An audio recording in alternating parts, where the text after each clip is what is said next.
Welcome back sa last part ng ating series na Jesus is Coming Back. Do tune in until the last part of this devotion. Magpakatatag ka. Mahigit 2,000 years na ang nakakaraan nang isulat ito ng may akda sa Hebrew believers.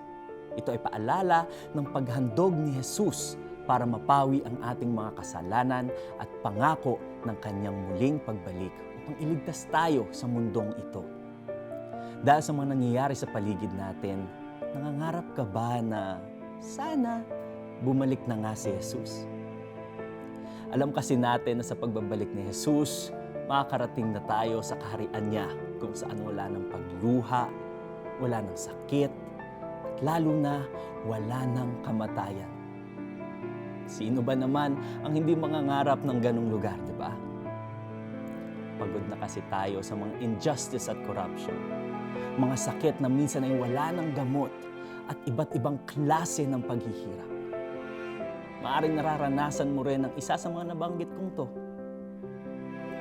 Huwag kang magsawa sa paghihintay. Kasi ang mga naghihintay sa pagbabalik ni Jesus ay babalikan niya. Ikaw at ako yun. Sabi nga sa Matthew 24 verse 13, "But he who endures to the end shall be saved." Dumating man si Jesus bukas, makalawa o 5, 10 o 20 years pa from now, dapat lagi tayong handa. Magpakatatag ka kasi sulit ang reward ni Jesus sa mga hindi susuko sa mga pagsubok ng mundong ito. There's so much evil in this world. Marami ang mapagsamantala at masasamang tao. Pero hindi ito sapat upang sumuko ka. Kailangan ka pa din ni Jesus upang magsabi sa iba na mahal sila ng Panginoon.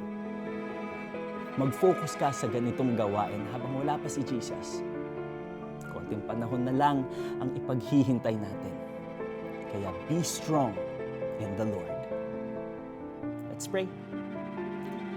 Panginoong Jesus, salamat sa pagbigay mo ng buhay mo para sa mga kasalanan ko.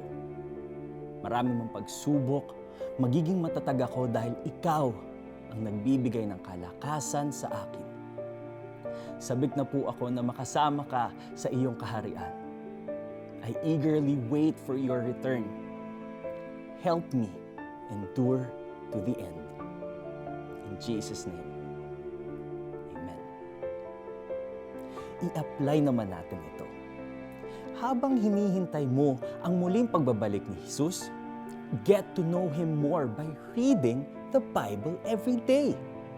Manalangin ka at sabihin mo ang laman ng puso mo sa Kanya. Huwag mong kalimutan na ipagsabi ang pagmamahal at kabutihan ni Jesus sa buhay mo.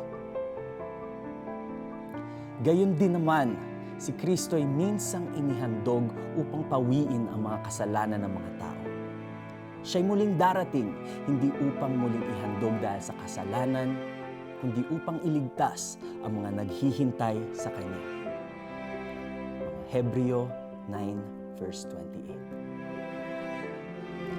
Jesus is surely coming back. Pero ang isasama lang niya upang makasama habang buhay ang mga nagtiwala sa Kanya.